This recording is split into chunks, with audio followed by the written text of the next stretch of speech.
টাকায় কি খাওয়াবে? ডিম টোস্ট খান। ডিম টোস্ট আছে, গরম গরম একদম বানিয়ে দাও, গরম গরম একদম নরম পাউরুটি, একদম আপনি দেখে নিন আপনারা, একদম ফ্রেশ যাকে বলে। এটাকে এখানে কেটে একটু সেকে নেবো, তাওয়াতে সেকে নেবে। সেকে নিলাম। ডিমটাকে ফাটাবো, পেঁয়াজ দেবো, পেঁয়াজ লঙ্কা দেবো, একটু নুন দেবো, না পরে ওই বোতলের তেল আছে, সর্ষের তেল ঢেলে দিলাম, ওটাকে পাউরুটিটা এখানে দিয়ে দেবো।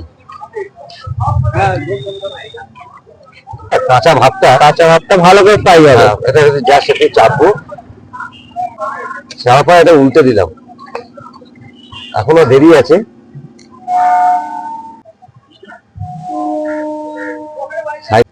একদম ফ্রাই হয়ে গেল, এই সাইড হয়ে গেল চারটে। এবারে আমি লাল করবো, চেপে চেপে লাল করবো। এই পিঠটা আমি একদম, ও কি দেখতে হয়েছে গো।